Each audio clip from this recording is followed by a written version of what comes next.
Welcome to Pause for the Truth, where you can sit back, relax, and hear an honest dialogue about health, wealth, legal, and social issues. The hosts are Dr. Rogers Kane, family practice physician, and Jocelyn Turner, health education consultant, with co hosts from the Northeast Florida Medical Society and its foundation. Stay tuned for the truth about matters affecting you and your family. We're here to tell you what's really going on and why.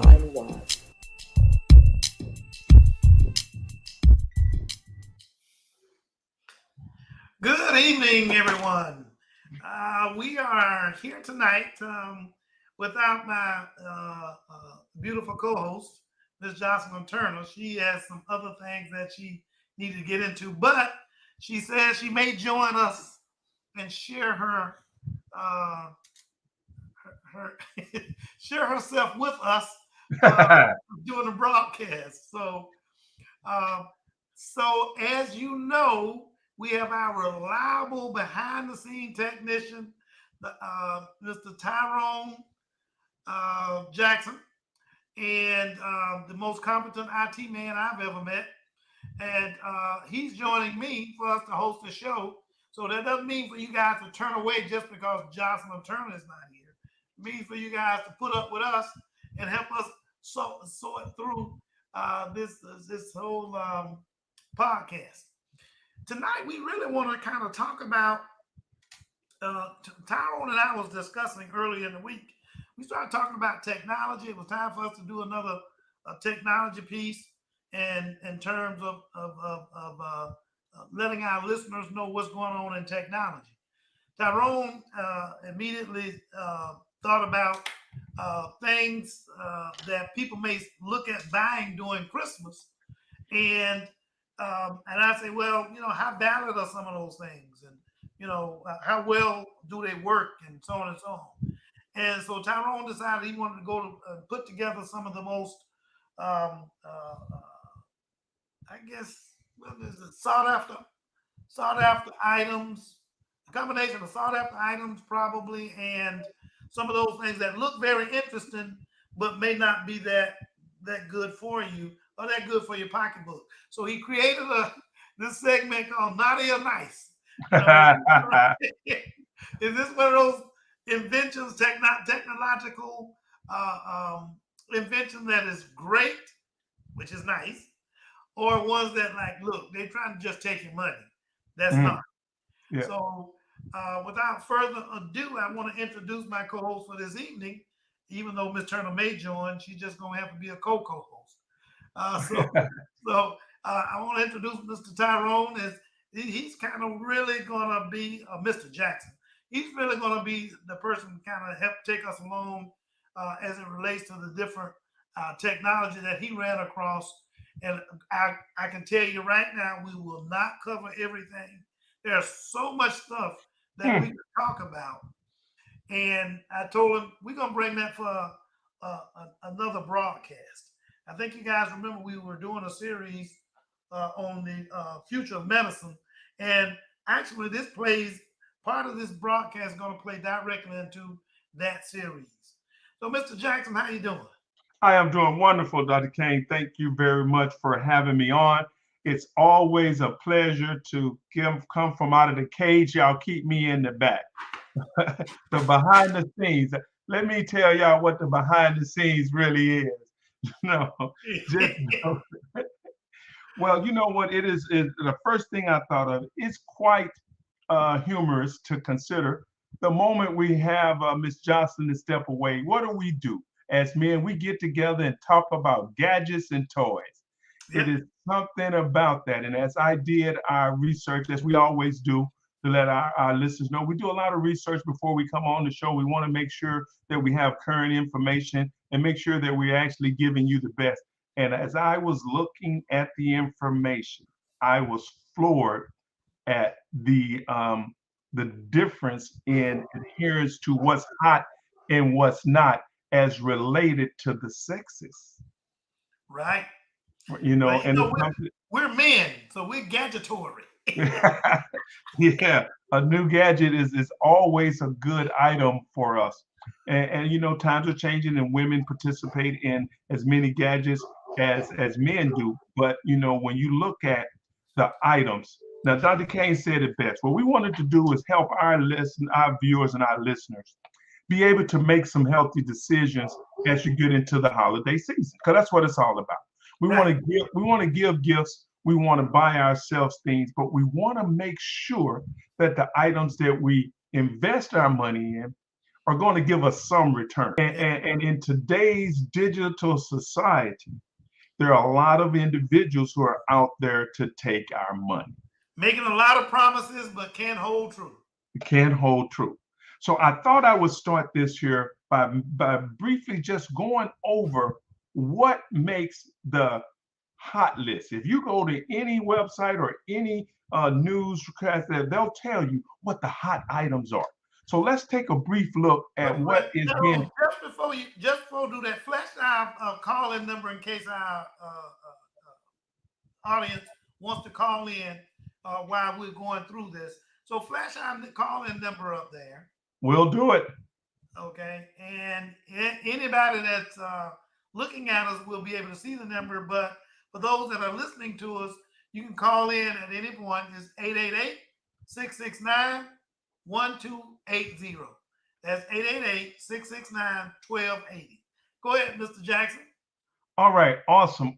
So we really look forward and hope you take the time to give us a call, because there's a lot of fun information, and we never profess to know it all, Dr. Kane. I've heard Dr. Kane. I've heard Dr. Kane say many times, I know what I know, and I know what I don't know. Yeah, I know what I don't know. So that's a positive thing. But I took a moment and I looked at some of the hot items.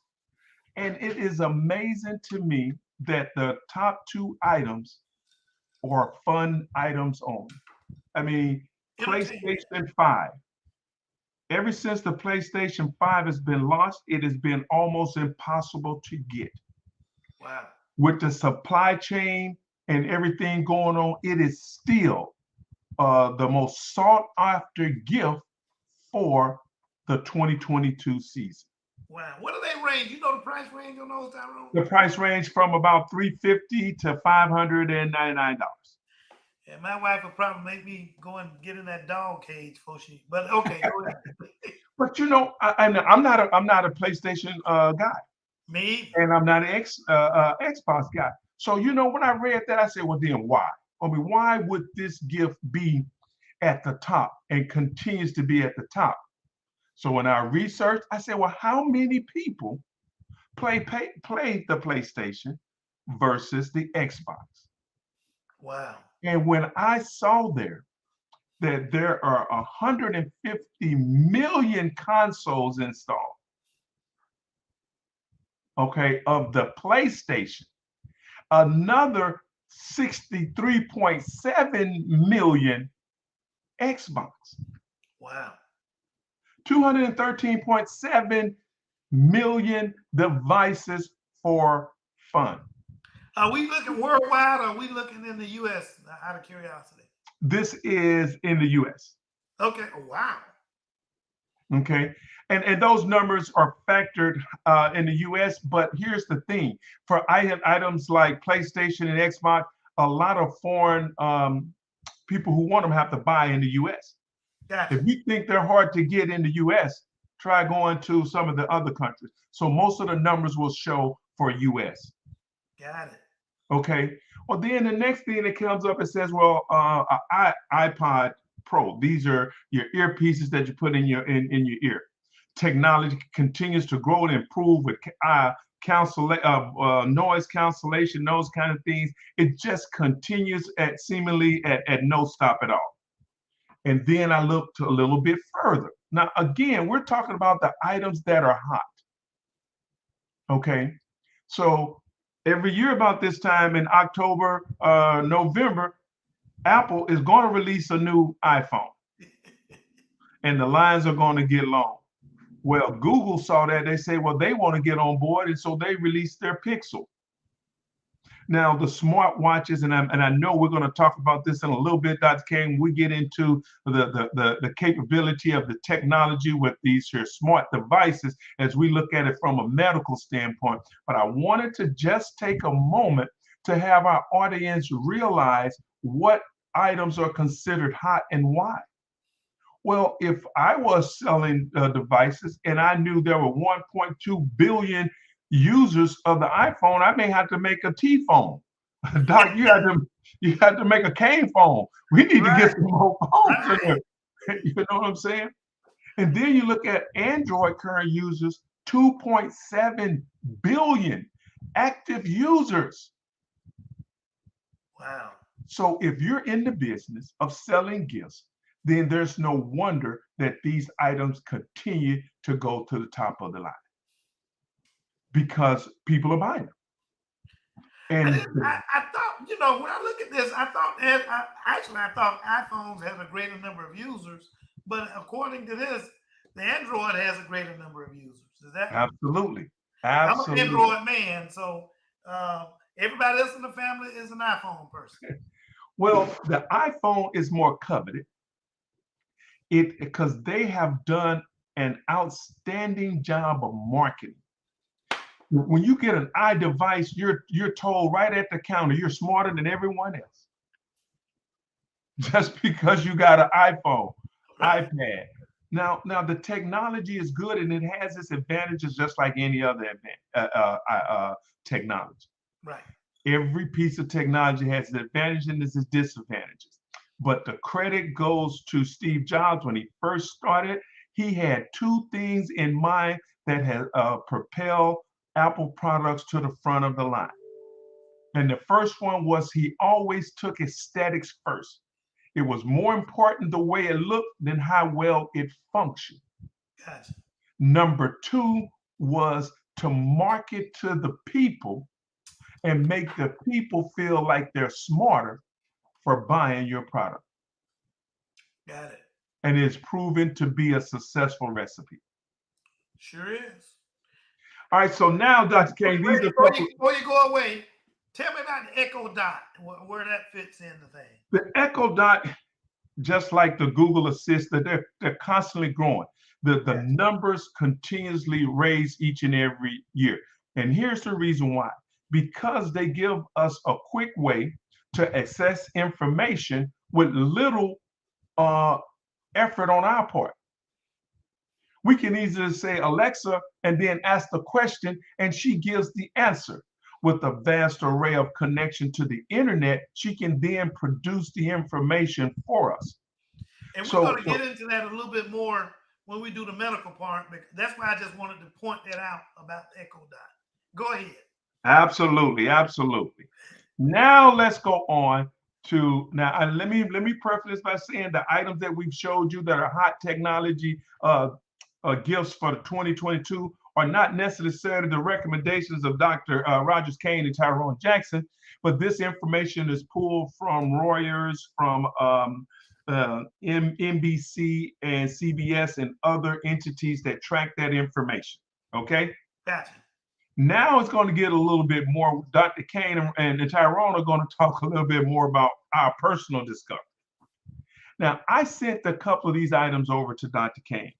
And here I'm going to talk about the first one because it's really in my wheelhouse, and it's one of the things that hits me hard every time. So with the more pictures and technology and documents that we create, the greater need for the storage of that. The challenge becomes in our listeners and viewers understanding what is possible and what is not. So this device right here says it's a portable SSD, and you may not be able to read it clearly, but it says 16 terabytes. Yeah.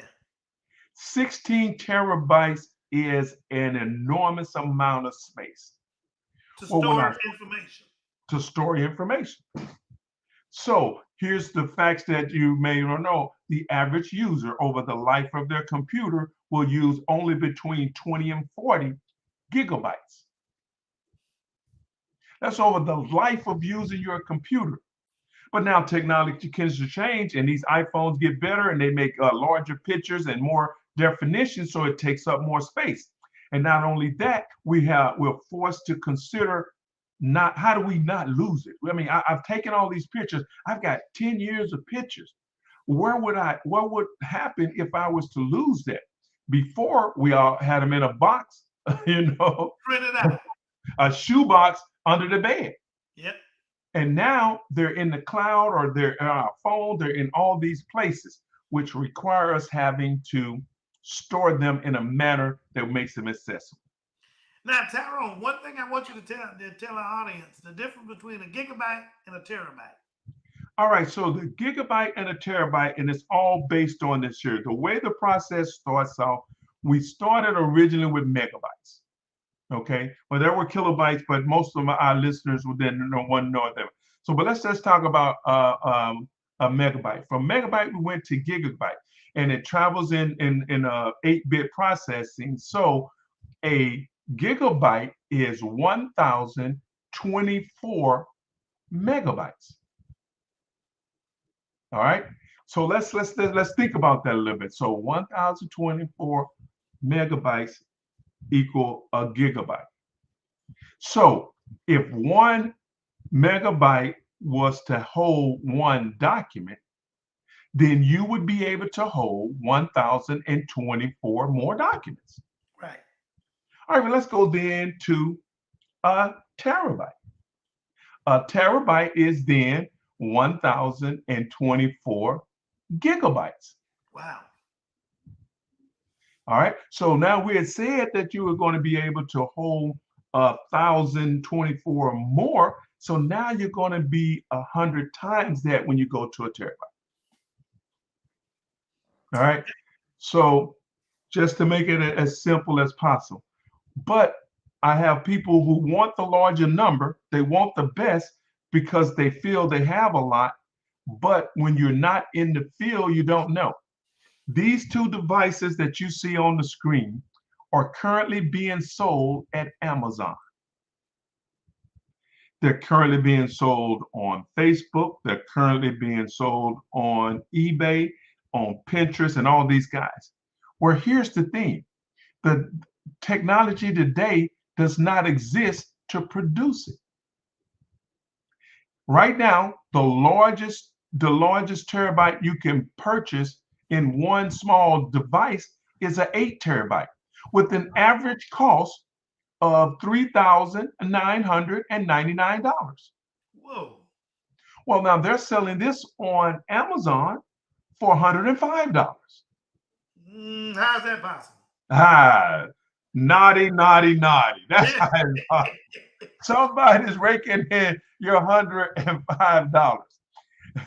And when you take this device apart, what you will find is equivalent to a memory chip that's the size that goes into your cell phone, and it's only 64 gigabytes.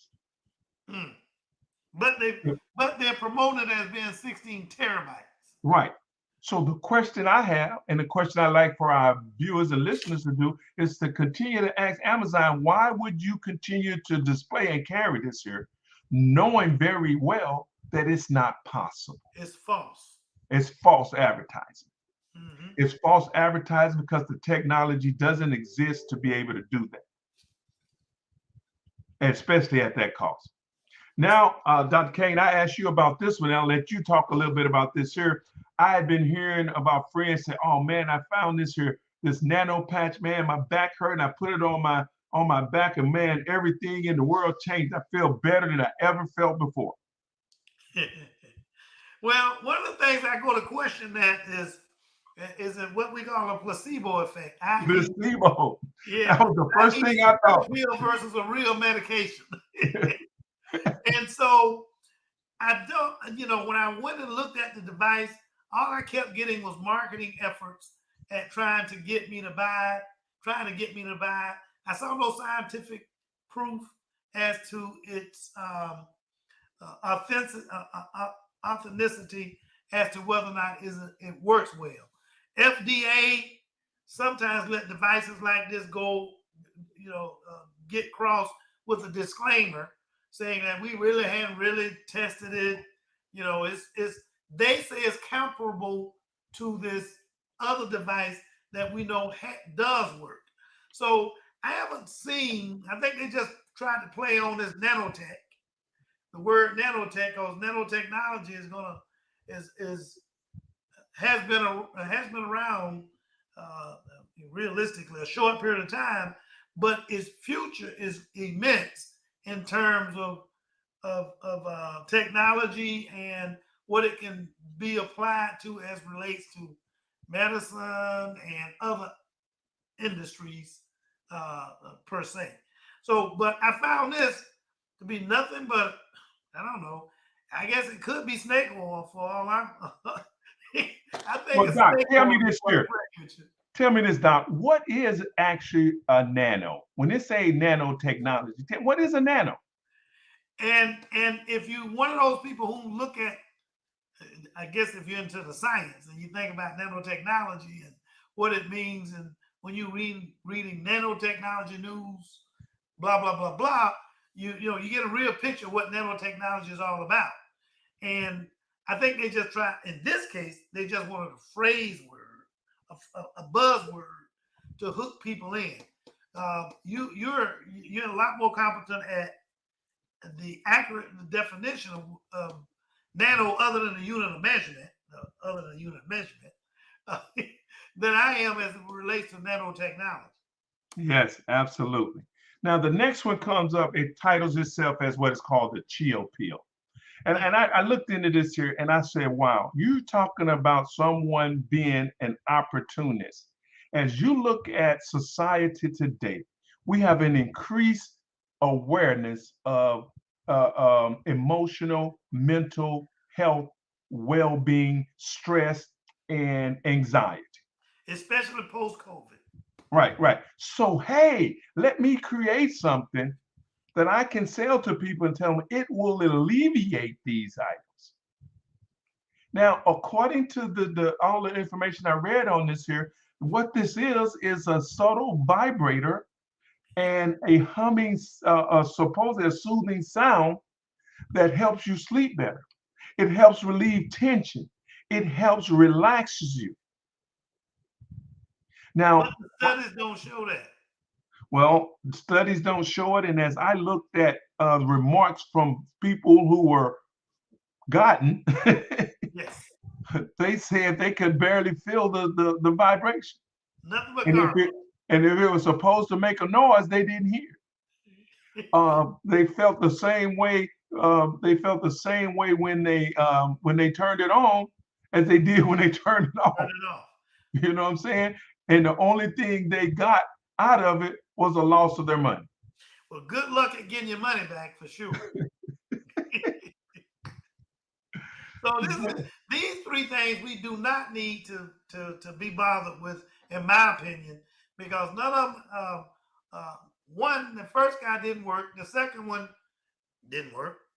The third one didn't work. Not as they're promoting it to work. But let's move on. We're through with. Well, let me say this here: don't fall for the trick.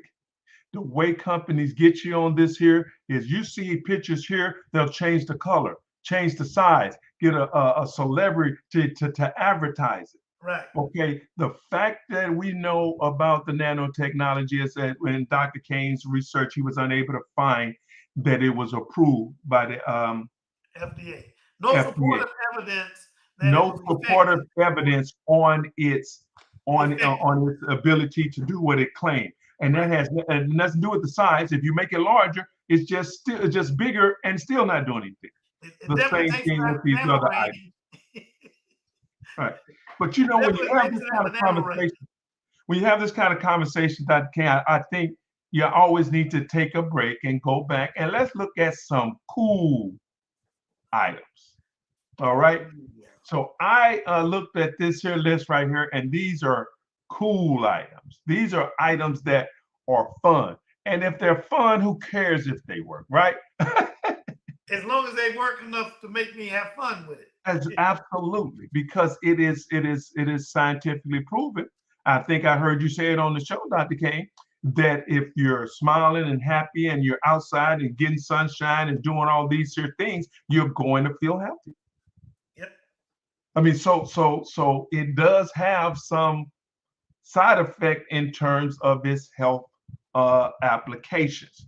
The Got it. truth, it's been known for a long time. If you're enjoying life and you're outside and you're exercising, you're doing things and you're having a good time and you're having laughter, then it will make you feel better than you usually are better. Plus, Now, you get your vitamin D. yep, the first one is a Uloc X gel ball blaster. Now that's a mouthful. And what it is, this is a take on the, if you remember the Super Soaker, Yep. but what this does is it has beads that you soak in water and then you shoot them out. And this your guy transforms into multiple ways to use it. You can use it as a rifle, you can use it as a pistol, you can use it, you'll see here about the three different things. I'll tell you what I thought when I saw this, Dr. Kane.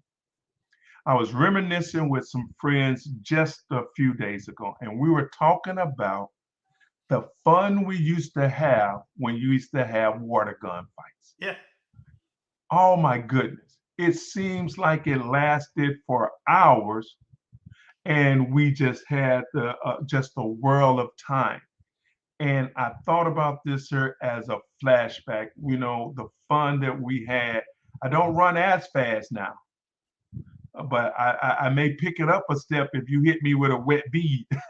Right. And the thing that I thought about when I saw it, and I think I mentioned it to you, I got these dat-burn woodpeckers, which are protected species. You go to jail if you kill them. So I said, I'm going to get this gel blaster. I won't kill them, but they'll stop picking holes in my house. I'm trying to pick holes in my house. So I got rid of, actually it was a rotten tree, but got rid of one of the trees back there. But they said, well, you got rid of our trees, so I guess I'll come to your house. So I think that gel blaster worked very well for me. And I have a lot of fun with it. Now, I was just about to say. Now, some of you may have heard what Dr. Kane was saying, yeah, but what is that? But here's the thing. First of all, the woodpeckers are outside. Yep. All right. The sun is outside, and you would have to move around and be active because the woodpecker is not going to sit there and allow you to hit them. So all of these cells lend themselves to exercise and the things that are good for all of us as we move. Okay.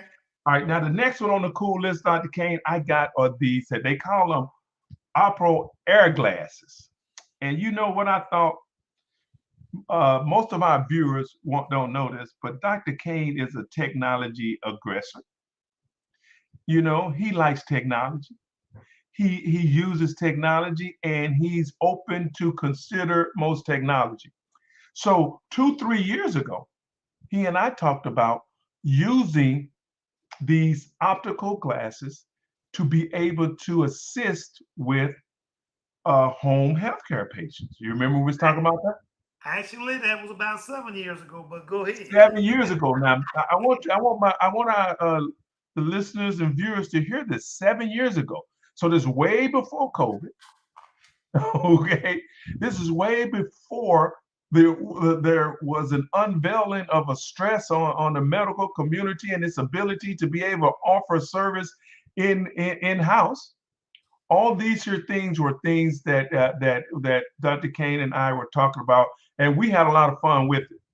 At that point in time, we never got it to where we wanted it to, but I put this on the list because it continuously grows. It's growing in acceptance. It's growing in its user capability, but most of all, it's growing in its user interface. The greatest challenge that we had was how did we make it do what we wanted it to do? Where in comes the ideal, well, why don't you just talk to it? Da-da. Tell it what you want it to do. Now, for some of us, that sounds like such a novel idea, but technology often takes time to get to the point where it can take novel, simple ideas and make them practical.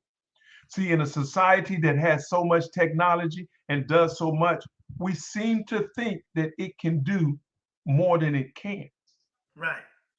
It took it that 7 years to grow to be able to make itself more palatable, to more commercial, but most of all, more user friendly. Right. You know, you mentioned Tyrone. I mean, because one of the things that, and for those listeners, you know, I have a friend that's uh, um, a wound care specialist. Mm-hmm. And, you know, a lot of times these patients have to come in the office and because she really is very particular in terms of how she takes care of her patients and what that needs to be done and the dressing, the correct dressing applied. Truth be told, she one of the things that she's, she as well as she accepted that that would be great if I could have a nurse go out there and use these type of glasses. You know, back then I had something like called Vuzix, and then you had the Google glasses, which really didn't turn out as well as what we want. But and they probably much improved by now. But it would have been great for her to be able to do it because she could see what the nurses unwrapping these patients' dressing, what stuff they applied to the wound, and then the patient didn't have to come all the way in because sometimes these patients really have difficulty getting rides and getting to the physician's office. And all she really want to do is take a good look at what the wound looks like, and she can go on ahead and make recommendations. With a device like this, you know, that can give her real-time views of what that nurse is seeing when she's doing those wound dressing changes at that patient's home is, I mean, the type of it saves a lot of money than going to the emergency room. It helps the patients get healed faster, is the way we see it, and because she is doesn't have to have that patient continually try to get to her office once, even once a week necessarily, for wound dressing changes. And she's so particular. She really likes to see exactly what those nurses are doing. But this gives her the capability of being able to see that from afar. Absolutely, absolutely. Now, Dr. Kane, before we go on to the next one, I want to go back to the jail bastard because we did have one of our viewers to post a comment. And in today's climate, we have to be mindful of how we play and what we play with. So, in part, this is in jest, but it's also reflective also of society. Right. All right. So Yeah. we have to actually take these. It's a shame we have to take these things in mind, keep these things in mind when playing to have fun. Yeah. I don't want them to come and shoot me about a woodpecker. Absolutely, absolutely. And then the last one is a new take on an old invention, and it is a wireless finger wearable finger mouse. And Hmm. that's a lot to say. Hmm. But what it does is it monitors how you use the keyboard when you're using it, and it allows you to shortcut the things that you do most frequently. Hmm. And then That's totally new to me. instead of having to do 4 mouse clicks, it can record it, and you can do only 1 click of that mouse. Interesting. Now that's an era of efficiency to help us be able to get things done quicker. Of course, these kind of things require training and things of that nature. But as I've looked at this here and I've seen videos on it, it is very interesting. Now, this is an item that I ask everyone to keep their eye on. This is going to change things. If you're typing a paper, and this is how I say, if you're typing a paper, there are so many words that you use on a repetitive basis. So what if you had a finger mouse that as you're typing predetermines when that word is going to be used and then put that on the screen and all you have to do is accept or not? How much efficiency would that be? Well, you know, the other thing I was thinking about it, this is just my mind thinking at the time, is again, wearing these glasses, and as it relates to medicine, being able to have if you're wearing the glasses and what you can see is in the glasses in itself, to just have that little finger mouse and be able to move it, if it's absolutely, absolutely, move it around as easily, not keep doing this to your glasses. Absolutely. Well, the question then becomes for all of us Star Trek fans is, how far away are we from becoming Borgs? There you go.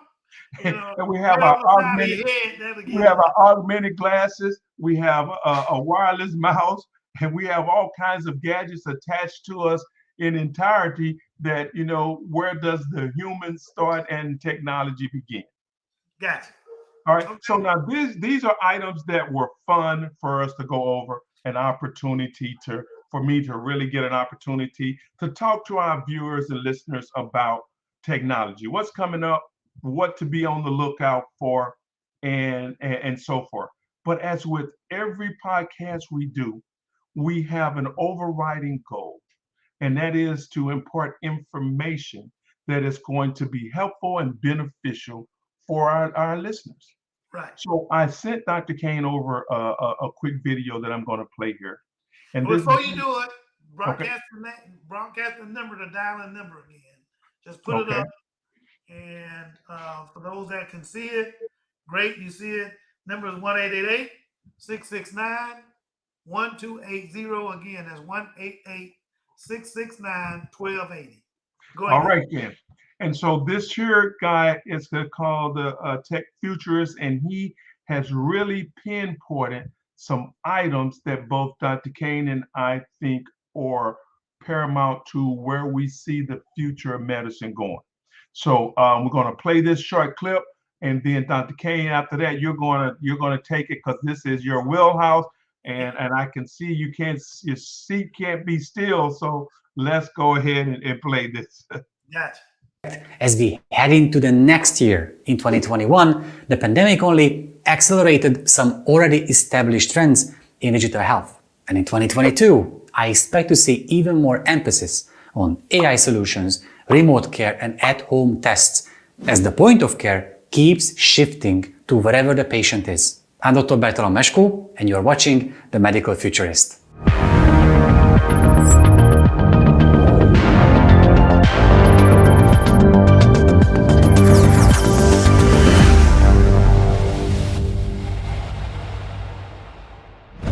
Let's dive into specifically what we can look forward to next year. Vocal biomarkers.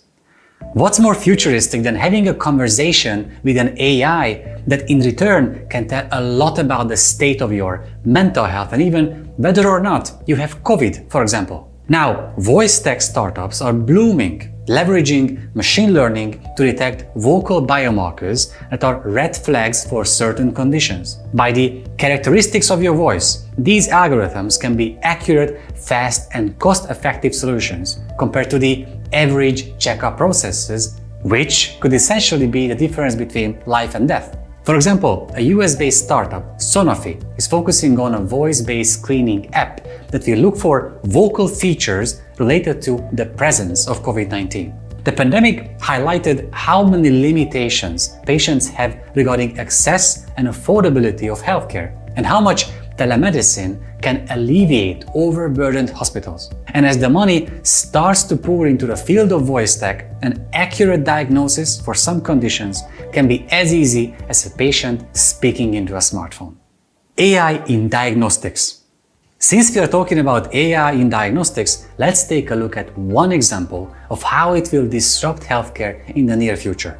Skin cancer is one of the most common cancer types worldwide. 1 in 5 people is expected to receive a skin cancer diagnosis during their lifetime. Early detection and treatment are invaluable since almost all skin cancers can be cured if found and treated early. But skin checks are usually at the end of our lists when it comes to health checkups. And as the pandemic disrupted our lives and there was a general absence from all diagnostic appointments, one fearful fact dermatologists pointed out was that about 21% of melanomas might have gone undetected in 2020. Of course, telemedicine could be helpful if there were enough medical professionals to work online, but ultimately, technology could provide much more than online visits. It could actually do the job. Skin check apps are on a hype cycle now, as more and more startups are popping up in this field. With these apps, patients don't even need a dedicated medical device,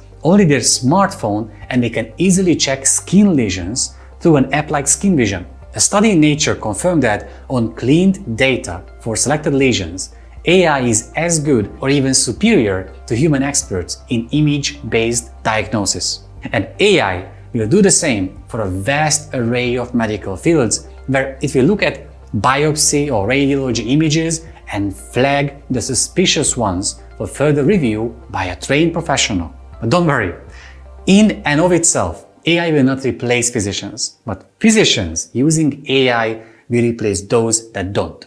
Chatbots in traditional healthcare. Over the past years, smart algorithm-powered text. What was that, Doc? I was just trying to see if you stop it for a minute, just review real quick what he said. Okay. AI, artificial intelligence. And as it says, is intelligence that's created artificially, i.e. machines. This particular app sounds like a very good app because in medical school, when we did dermatology, one of the things they said was most of the time dermatology, you've seen it, and that's how you get to know what it is. You've seen it before. There's a lot of things we haven't seen before. Okay. And so when a patient sees these different skin lesions, and instead of waiting or ignoring what they are and hope that it's not malignant, or depreciating the fact that it could be malignant, they now have an app that they can go and take it, scan over that lesion, and it can tell them whether or not it's suspicious for cancer. We're not going to say the AI is actually correct. Just like the physician or other caregivers, whether it's nurse practitioner or PA, other providers, just like they won't be able to tell you absolutely if that is a skin cancer. We make that definition when we send in a biopsy for that particular lesion. But it will give you, as a primary care provider, especially, and people like myself, who may not be that great at dermatology, it gives you some assistance in determining what lesions may need to be biopsied, or at a minimal, what lesions need to be referred to the dermatologist. That's what I really like about that app. Now, I'm going to tell you two things that I heard, and I heard these, of course, from a non-medical ear. I heard him say that one of the powerful things about it is you take the picture and it compares the picture to others. Right. So now it builds a database. And then from that database, it helps the doctor be more accurate. And then the other thing that he said that I like was, it said, this is not to replace doctors. Nope. This is to assist doctors. But a lot of doctors feel that way. Right. That artificial intelligence is there to replace it. It actually is there to enhance it. It's no different than, I'm just going to say it, it's no different than I got my phone. I got multiple apps that go to research sources or resources that allow me to look up particular disease entities. Okay. Back in the old days, I used to run over there and grab a book. That book may be 1,000 pages long. And then I got to try to go to the index, look up what it is, blah, blah, blah, blah, blah. Okay. And at that time, by me looking it up and so on, so on, and so on, speaking to either people that were training me or speaking to the patient, made me sound like I knew what I was talking about. When in fact, it took a whole lot of time for me to go and do that research. Now you got it in your pocket, you pull it out, you look up that same information on these guys in 1/10 or less of the time.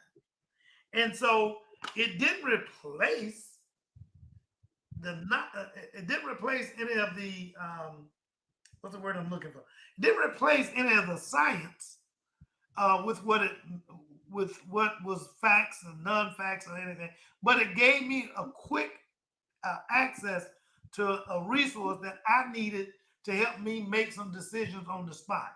Obviously, when you make decisions like that, you may have to wind up changing the direction that you're going. But it's so much more efficient than having to run to a book and do something. I'm saying that the same thing with some of these apps. It allows me, instead of me running to a book trying to find a lesion that looked like that, it just told me what its suspicion was based on the fact that it saw thousands, hundreds of thousands of lesions. And then now they pulled out what looked similar to that. And based on what the ultimate diagnosis was or will be. We say in plural, were, what it was at the time that they gathered all the information, put it into a database for comparison, and that machine can take it and run it through in milliseconds. Well, it takes me a whole lot of time to start trying to figure out what that was. Absolutely. And it sounds to me like what we're going to is a simple process that's always been used with regards to medicine. Right. There is the observation. The doctor has a job, and please correct me, Dr. Came from wrong, to observe. Yeah. All right. And listen. To look, to see, to compare what he observed to what he knows. Yep. So if you extend what he knows by giving him access to more, then his diagnosis becomes more efficient. Yeah, more accurate, gives us more time to look at.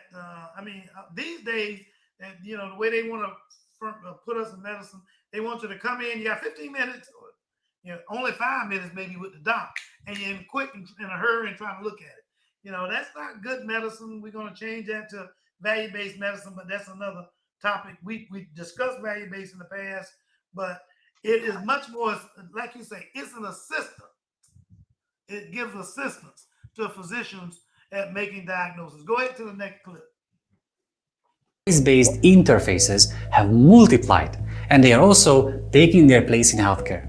Chatbots, computer programs, or smart algorithms conducting conversations are becoming more and more popular and widespread. And in healthcare, they can be perfect assistants to ease the burden on medical professionals. There are countless cases where a digital personal assistant or a chatbot could help physicians, nurses, patients, or their families. Better organization of patient pathways, medication management, helping emergency situations, offering solutions for simpler medical issues. These are all possible situations for chatbots to step in. Health chatbots are also being used to address specific issues. There are AI-based chatbots that could address patients' misunderstandings and concerns, delivering information in a responsive, conversational way over email or text. They can also monitor patient satisfaction, cancellations, no-shows, and successfully completed exams. In some cases, health chatbots are also able to connect patients with clinicians for diagnosis or treatment, helping to try each patient to spot those who require prioritized medical help. But that is one step further down the line. All right, Doc. So chatbots. What is your thoughts on the chatbots? In essence, what I hear him saying is you are in essence have a chatbot similar to what we were talking about. You have all this wealth of information. You ask people questions. They can do it right there on their phones. They can engage with you, and you can gather that information, and then it cross-reference that information, and then you now have additional tool to be able to make an ongoing decision. Yeah, I think it can help us collect information a bit more efficiently. I think when it's a chat box, if you can correct me if I'm mistaken, it also allows us to share it with other healthcare professionals whom can help me and think in terms of things that they've seen, and they may know, a lot more than I do about that particular subject matter. So I think it can be of great assistance. I think just it's got to fit into the medical systems, assist the current medical system in which where we're trying to take care of patients, but stay in business as far as profit is concerned. And so again, it goes back to time and the allowance by the insurance industry and Medicare and those like Medicaid, allowing us to be able to properly assist in diagnosing patients as far as it relates to the amount of time spent, because you can't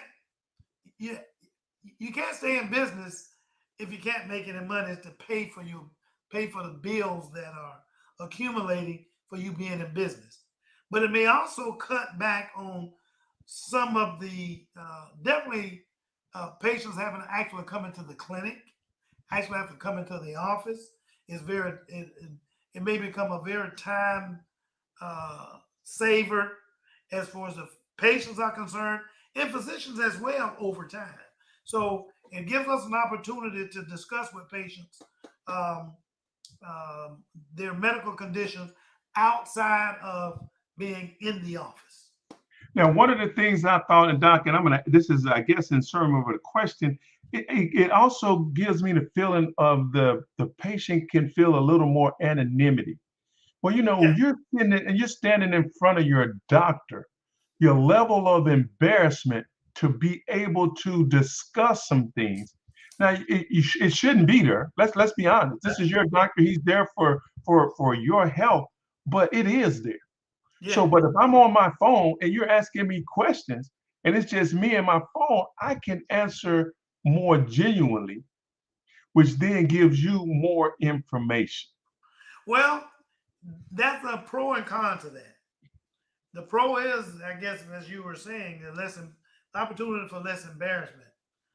The con to that, the problem with that is that usually I know my patients. I try to make sure I take a personal interest in them and get to know them over time. And so I may remember something from a previous conversation that patient told me that may impact the decision making process for what we're dealing with that individual. So it does give an opportunity for someone who I may not know for sure or have very little previous contact with, to discuss some things that they feel more comfortable about talking about. But for those patients whom I have a great relationship with already, doesn't really help that, because I may wind up thinking about some things that they have no clue what it means. Mm-hmm. But I put two and two together, and I'm able to come up with, a diagnosis, or at least some working, what we call a differential, meaning it could be this, it could be that, it could be this, a working differential diagnosis by which to start trying to disprove or prove which one it is that we're actually dealing with. So it has it has some good features, but when it comes down to using with your personal physician, I think the embarrassment should have been kicked to the curb long time ago. Absolutely. I definitely agree with that. Now, for those of you who are just joining us, we Dr. Kane and I have had a lot of fun, and we've been talking about technology. We start off talking about tech toys and what was hot toys for the upcoming 2022 shopping season. And then from there, we got into a list of some items that were on the more naughty list, things to look out for. In other words, scams. Keep your eyes open for this year. Now, there's one thing, and it's obvious, Dr. Kane preferenced this at the very beginning. It's almost impossible for us to go over the breadth of all of the information about technology and its effect on medicine, life, and any other thing. So this year's show was definitely designed in its concept to just be the starting point for conversations that we're going to have in future podcasts. But during our briefing before we got on the show a couple of days ago, I talked to Dr. Kane, and he mentioned something that I had to go look up. And before the day gets on or the show gets on, I want to make sure to bring that up. And that was, what is RPM? Right. Remote patient monitoring. And I was like, RPM, I'm thinking that this, You that think about has that Ford Mustang or that Dodge Charger? absolutely. I'm thinking, now, what does RPM got to do with medicine? So if you would humor me, I'm going to go ahead and play another video, okay? Go ahead. It is expensive and time-consuming. Aging society, a growing number of chronically ill patients, and medical staff shortages make it more and more difficult, at times impossible. We also have another serious problem. Patients with chronic illnesses often improve while they're in the hospital, but many struggle after discharge to maintain their health and adhere to their care plan. Up to 25% of these patients end up readmitted. These often preventable readmissions mean significant costs and resources for hospitals and providers. While each patient should receive the same degree of care and attention outside of the hospital as they do in the hospital, it isn't possible in today's healthcare system. Providers aren't able to spend as much time with patients, and patients with chronic illnesses require a level of direct treatment. Since value-based care aims to reduce readmissions, shorten hospital stays, and improve outcomes, a solution is necessary to effectively monitor and engage high-risk patients outside the confines of the hospital. At Comark, we provide the solution. Our remote patient monitoring system keeps patients and their care teams continuously in touch to coordinate treatment and manage complex illnesses with ease. Patients are provided with an easy-to-use Comark Home Health Set, consisting of a mobile application, which can be installed on a tablet and integrated measuring devices. The special intuitive app has measurement and medicine reminders, as well as individually prepared surveys. It also facilitates rapid contact with medical staff in the event of an emergency. What is more, users can enter measurements manually using their own tested equipment. The Comark Home Health Set can also be deployed for multi-user purposes, for example in nursing homes or by health visitors. The Comark eCare platform allows care teams to continuously monitor patients by collecting all of the data from Comark Home Health app, receiving customized alerts based on patient status, viewing their health history, and quickly intervening when necessary. Thanks to our international experience and extensive competencies in the field of digital health, our telemedicine systems help to better manage high-risk patient populations, regardless of their location, while optimizing costs, offering more reimbursement opportunities, meeting clinical targets, and improving patient outcomes and their quality of life. Okay, so what I want to do is remind patients what value-based care was, or why value-based care come about. In the old days, I used to call it pay for performance. Doctors get paid if they do the things that make patients better. Our system here currently, fee-for-service in the United States, pays us for a certain amount of time that we spend with patients. It's kind of time-oriented. It's not based on outcome, okay? And so the U.S. has the most expensive healthcare system, but when it comes to the more what's the word I'm looking for in terms of worlds, the Brits, the Swiss, not the healthier society. the large, the non-backward, the third world countries and stuff like that. So the more the countries that are considered to be more for lack of a better description, first world, the more, the more prominent countries throughout the world, since they call things third world. But anyway, those countries, out of all those countries that have all the healthcare systems in place, we're so far down the line to it's not even funny, but we spend the most money. So, and we can't continue to go on. And I mentioned this in the previous show. We can't continue to go on having this type of medicine where we just get paid to see you for 15 minutes and damn the outcome. Okay. Did it really help you worth anything? Okay. But in order to be able to accomplish and helping someone, you need more info. You need more data to assist that person in the proper management of their health care. That cannot be done in a simple 5-minute conversation with your physician. It can be done better, much, much better, if your physician has constant access to what's going on with you.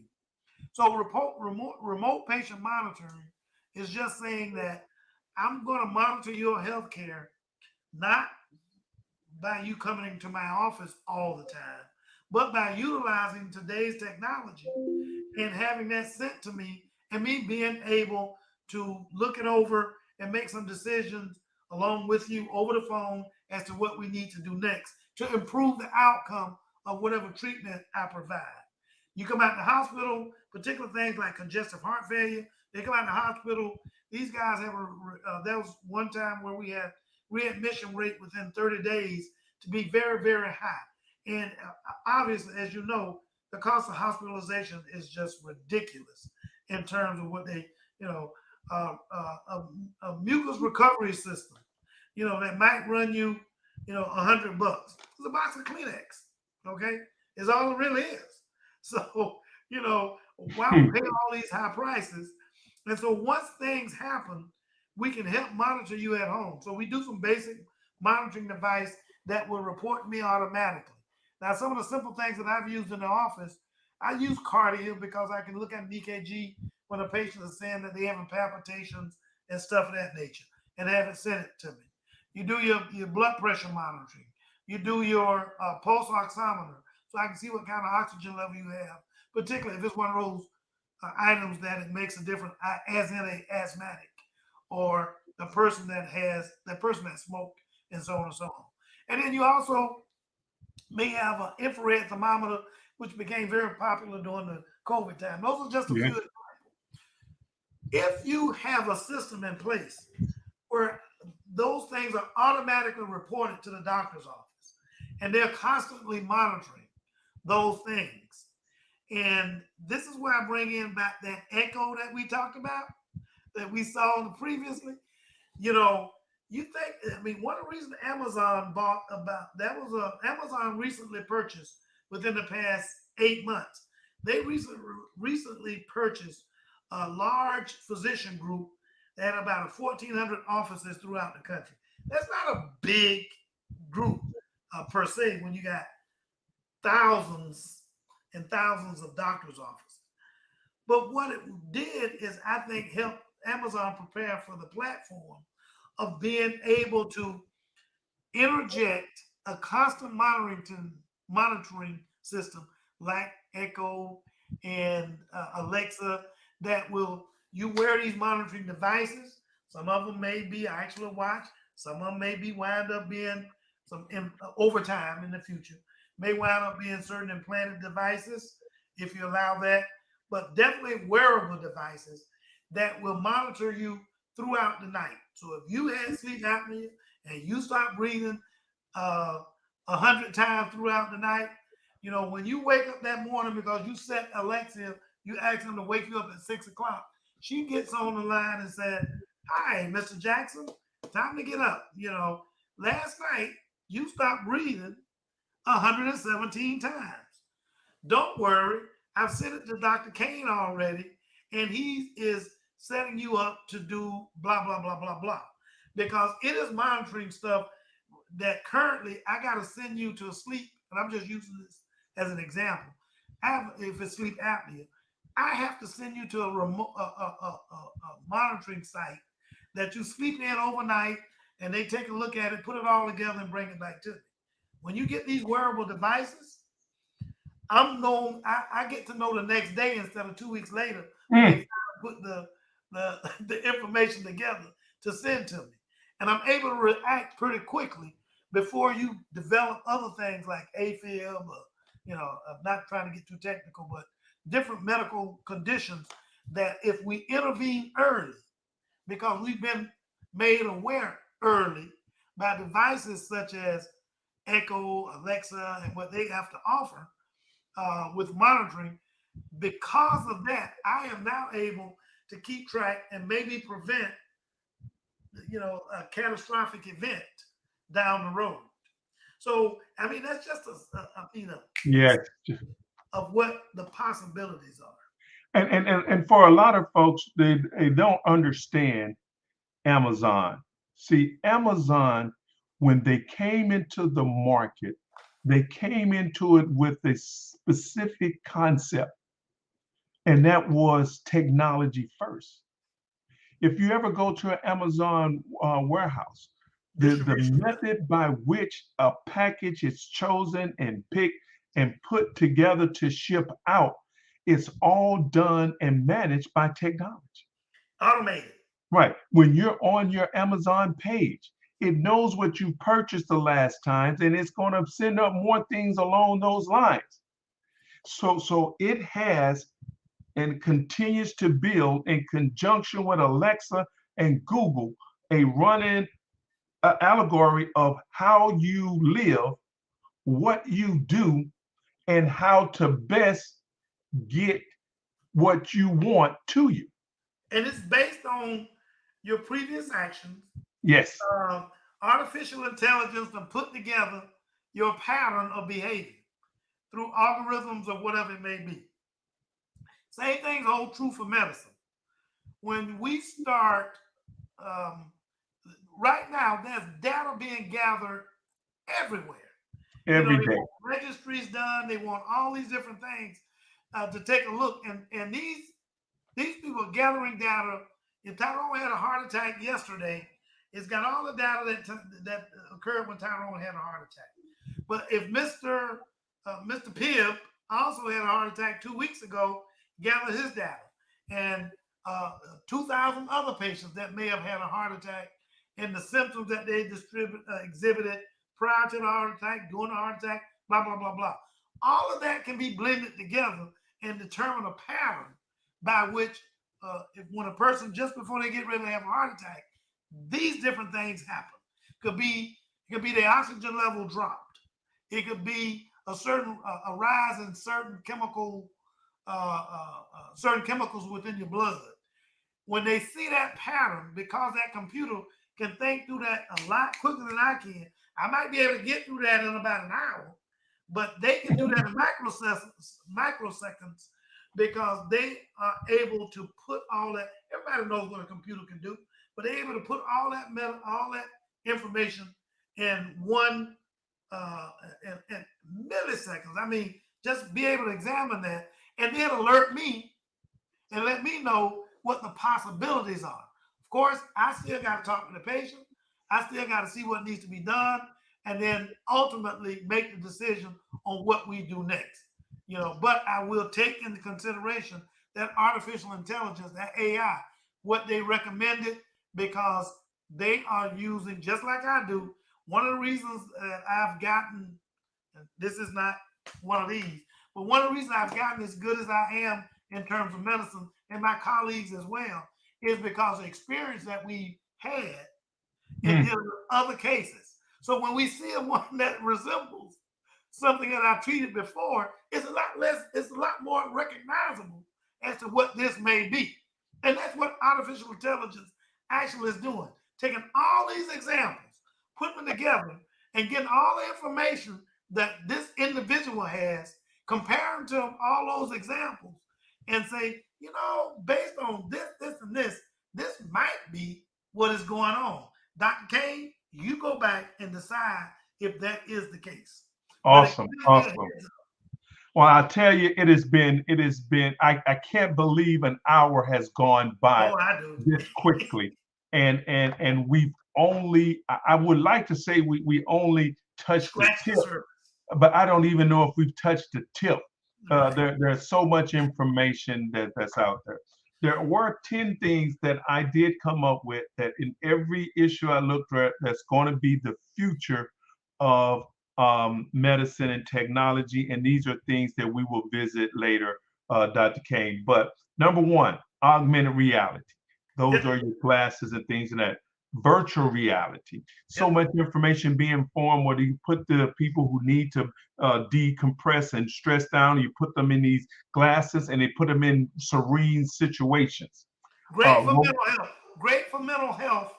You know, rather than take a pill all the time, this may be something to help a whole lot of our mentally challenged, when I say challenged, not because they're crazy, but mentally healthy people who are dealing with mental challenge. Absolutely.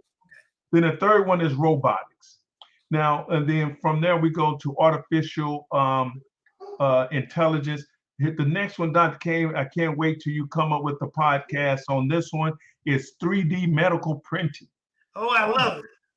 Yes. Tissue engineering. Right. Portable diagnosis, digital tattoos. Yep. Neurogermanics and chatbots. So again, it has been an awesome pleasure for us to come to you, our listeners, and talk about technologies. And we ask you to continue to look forward to seeing more about this. As always, Ms. Jocelyn, when she gets to the end, she has our guests, and we give everyone an opportunity to say their last piece. And we'll go ahead and have Dr. Kane do that. And then we'll close this here session out. Guys, night out, technology out today. Okay, go ahead, Dr. Kane. I will say this. I am excited. Be honest with you, technology really has extended my career. And that is because as I get older, like my patients do, it is beginning to allow me to even do better care of my patients. You know, even though the blood, sweat, and tears and the concern that I have for my patients, there's nothing that will supplant that. But I can find in technology something that will support that, that will help me do better by my patients. At a time when I thought medicine was like, look, I'm sick of medicine, you know, because of this, and this, for whatever reason. I've gotten a new lease on life because I'm really begin to I have developed interest in terms of what can I do to make my patient's life better. And part of that is getting them involved in technology. The challenge is I'll be honest, challenge is my patients being much older. Technology is not the suit, so to speak, but they do have kids and grandkids that are responsible or may feel responsible for their health care, and to able to allow those technologically astute individuals to participate in grannies, grandma, mama, whomever, daddy's healthcare, and not doesn't interfere with their life so much as we do these days, where they got to take time off from work and bring them in to see us. You know, that's a half a day right there out of their job, and that means a half a day salary that they're going to be missing out on.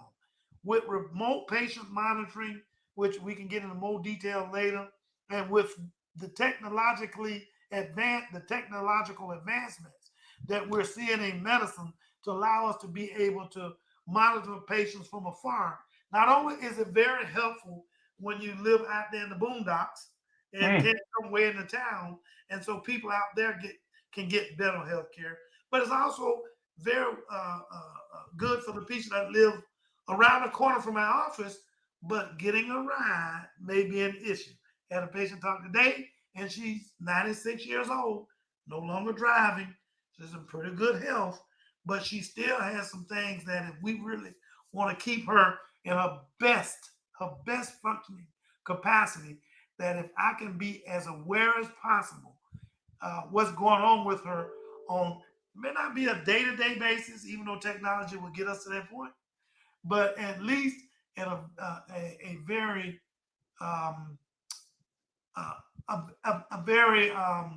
scheduled basis, a lot more scheduled than seeing a patient every 3 months, once a year, because who knows what the hell happened to that the last 3 months since you saw him.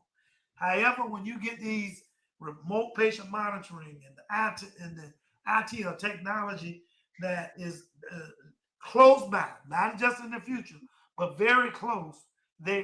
Some of it is going on right now, especially in Silicon Valley. When you have that capability, it's a game changer.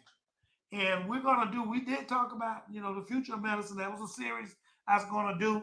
And I was waiting to try to get a feel for how to approach it next.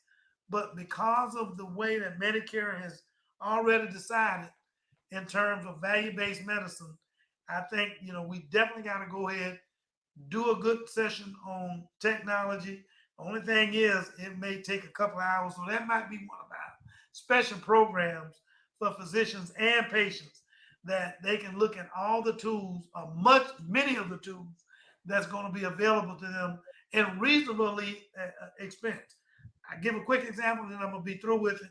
For instance, to buy some of the things that I mentioned, if you buy the total package of them, it may run somewhere around $200, okay?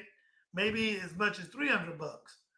But when you look at the benefit to constant monitoring, more or less, and also the ability by which I can take care of patients and they not have to either take the time off, whether it's for themselves or for their loved ones, that's a money saver, hands down.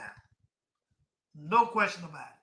So I hope in the future, we just were very spotty this evening because we wanted to talk about the holidays and the naughty or nice gifts, but I will let today's co-host give the final word. All righty. Well, Dr. Kane, it's always a pleasure, and it is important that our listeners and our viewers understand that the technology that we talked about is not asking your permission to come to be. It is coming. It's coming. It is going to be here. It is a way of the future. As you were talking to Dr. Kane, the first thing I thought about is when those first self-checkout lanes came to Walmart. And I'm thinking, oh my goodness, who's going to use those things? They just are wasting their time. And slowly but slowly, they phased out all of the cashiers, and now they got more self-checkouts than is necessary. And so me being the technology guy, what I did, I said, well, then I need to see whether or not it's worth it. So I timed my time and said, well, you know what? I got in and got out a little quicker. I ain't have a 1 or 2 item. I went in and got on out. So what this is saying to us is that this technology that's coming out to improve the monitoring and to better facilitate your physician to give you better care. Dr. Kane, you're saying that you're going to do some resistance. Here's one thing that I've noticed about the generation that you're talking about. They fighters. Yeah. They survive. They find a way to survive. If that means they got to learn the technology, that's fine. If they got to pull a grandkid, a grandniece, grandaunt in, they'll do that, because this generation is proven survivors. So once again, we'd like to thank our audience for tuning in, an opportunity for us to talk about technology, naughty or nice. 2 guys on the phone geeking out. It's just a pleasure to have this here. So I wish everyone a great evening and a happy holiday. And those older guys didn't get to be old being fools. So good night, everyone. Good night, everybody. Thanks.